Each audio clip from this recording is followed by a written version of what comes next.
Hello, everybody at Bronte School. My name is Alistair Humphreys. I am an adventurer and an author, and you guys have been looking at my book, Great Adventurers. Thank you very much indeed for reading that book. It's really kind of you, and I hope it's made you dream of some adventures of your own.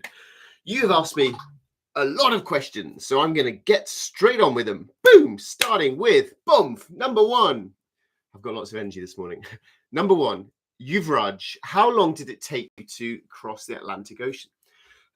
I've crossed the Atlantic Ocean twice, actually. I crossed it once when I was riding my bicycle all the way around the world. I had to get across the ocean. So I crossed the Atlantic Ocean on a sailing boat. And that time took about 3 weeks. And then I also crossed the Atlantic Ocean on another adventure in a rowing boat. That was slower and more tiring, and that took 45 days to cross the ocean. Rohan says, have you been to the North Pole? I've not been to the North Pole. Here's my globe of the world. Where have I been? So on my bike, I went up America. It's a bit bright. I went all the way up America to the very top of Alaska, the Arctic Ocean, a place called Prudhoe Bay. And on another journey, I went a bit further north up to these islands right up here off the north coast of Canada. And that's pretty close to the North Pole, so it's frozen sea ice, and that's pretty cool. So you're out on the frozen sea ice, about a meter and a half of ice, and then underneath that is deep, dark, freezing cold ocean. So your expedition is on top of the frozen Arctic Ocean, which is fantastic. So that was a great place to visit. We had to put electric fences around our camp to keep out polar bears. Very exciting. Juliet, the dice was loaded from the start. What did you do in the countries you visited? Well, that depends. I once visited South Africa. After I finished school, before I went to university, I visited South Africa, and I spent a year there working as a teacher in a little village school. I once visited the Philippines for 3 months, and I helped a charity build a community centre and a rice mill up in the jungle areas. But then when I was on my bike, cycling around the world, I was just riding through the country. So cycling along, looking around, putting up my tent, but always moving on. So I think it's nice to go to a country and actually stop and really, really see it and live in it and do something useful while you're there. Octavia, why did you go around the M25 even though it's boring? Well, the M25 is really boring in a car, and yet it's so busy. I'm sure you guys go on it a lot. It's really busy and full of people driving to work and stuff, but it's boring being on there. But what interested me was to think, where does this road go? You see thousands and thousands and thousands of cars going that way. Where are they all going? So I was curious to go and have a look. And I think that's one of the most important things about being an explorer, is just being curious. For example, Bronte School. What is there within 1 kilometre of your school? What green, wild places are there? Maybe places you've never been to before. So being curious is a really important part of being an explorer. You don't need to go to the North Pole. You can find interesting things close to home. Kemdi says, is there a country that you have not been to? There are many countries I've not been to. And actually, I saw another question. Talisa says, how many countries have you visited in total? So I've lost count a bit, but I've been to about 90 countries, something like that, which is quite a lot. But it means there are more than 100 countries I still have not been to. There's so much world out there to explore. Sanzi said, what inspired you? Well, the Great Adventurers book I wrote was all about the adventurers who had inspired me when I was younger through reading their books. This here is my shed where I write my books, and you can see I've got lots of adventure books here. So what inspired me was reading other people's stories and wondering if I could do something like that myself.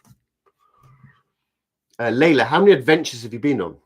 Gosh, I've been on quite a few big adventures, but more recently I've been doing what I call micro adventures, which is about trying to find short, simple, local adventures close to home. And I've been on loads and loads and loads of those.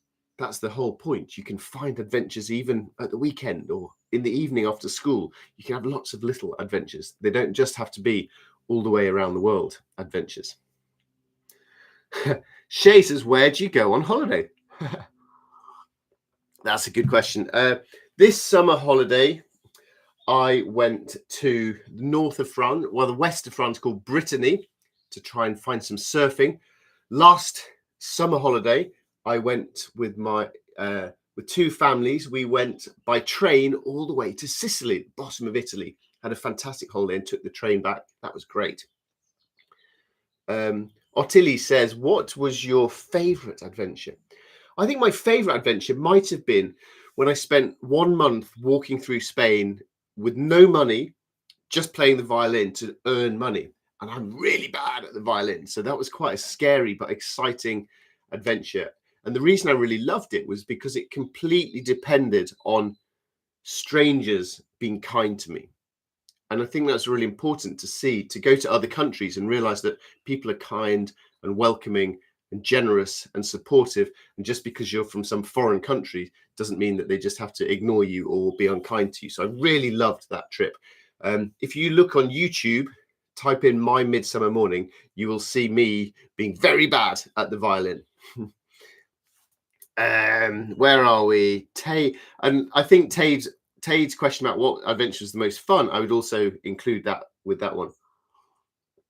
Path wants to know, how did I cross the world? Well, I crossed it by bicycle, but more importantly than that, I went the whole way around the world by not stopping, or rather not quitting, because of course you stop a lot, you get tired, you have hard times, you get a bit lost, your bike breaks down, you're a bit hungry, so a lot of stopping. But the important thing is to then just get back on your bike and ride a bit further and ride a bit further. And if you repeat that for enough days, you'll get all the way around the world. Jessica, what do you do for a hobby? I love riding my bike, running in the woods, photography, reading books. I think they're my main hobbies. Oh, and going to the pub, but maybe I shouldn't say that. What colour bike? Ethan, that's a fantastic question. No one ever asks me about what colour. That's a great question. So when I set off around the world, I had a blue bike, but it broke. So I got a black bike and that broke, and I got a blue bike. But actually the colours were better than that, because when I used to visit schools, I would take my bike to the art class and just get the children in the class to paint my bike crazy colours. So I had lots of different colours of bike. Right now, I've got a really cool orange bike that I really like. And I've got a folding up bike that you can take on the train, which is red. Oh, and I've got a mountain bike, which is dark green. Some people think I have too many bikes. I think I need just one more bike. Crikey, we're still going. We've got a Sia. Sorry if I pronounced that wrong. S-I-A. How would I pronounce that? Sia. Sorry if that was wrong. Where did you go on your first adventure? My first real adventure was when I was about 9 years old. I walked the Yorkshire Three Peaks, which is 3 big hills in Yorkshire, 24 miles loop, and you have to do it in 12 hours. So that was my first big adventure.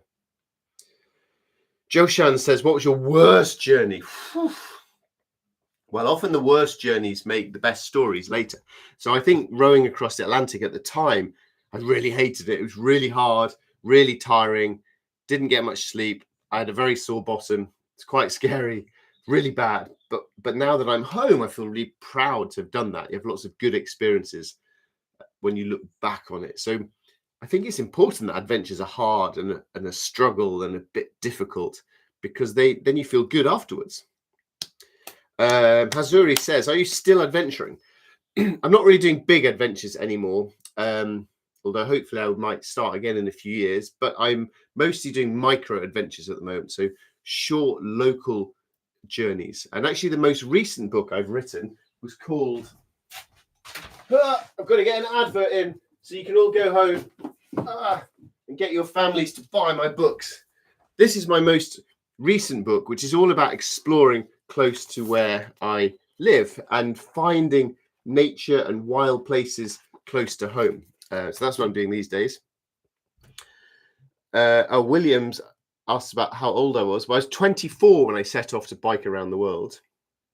Jaden says, what's your next destination? Well, I really think my next destination is probably my kitchen for lunch because I am hungry, feeling like lunchtime.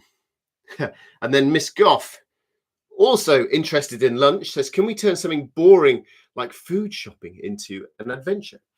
Well, I definitely think you can turn eating into an adventure because you can start to eat your way around the world. Maybe that could be a cooking challenge. So a bunch of years ago, I decided to try and do an A to Z of world foods in London. So I went out to different restaurants, beginning with different letters of the alphabet. So I went to an Afghanistan restaurant, a Bolivian restaurant, a Cambodian restaurant, a Denmark restaurant, an Ethiopian restaurant, and so on through the alphabet. Loads of places that I'd never been to before.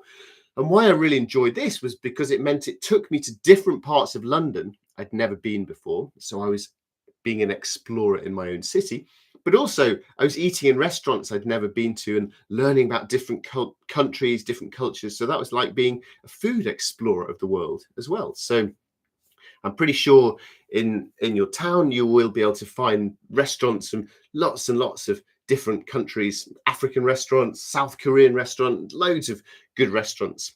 And then maybe in terms of your food shopping, Miss Goff, you could try and choose some recipes from different countries and go forage in the shops for the funky recipe ingredients you need.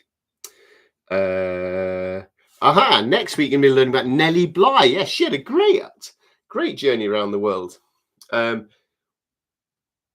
Thank you very much. That's all your questions. Thank you so much for reading my book. I really love that you've done that. And I hope that you found it interesting. And I hope it's given you lots of good ideas for your next adventure. Before we go, I do think I should probably talk about the legs in my shed, right? Am I right? Are you wondering about that?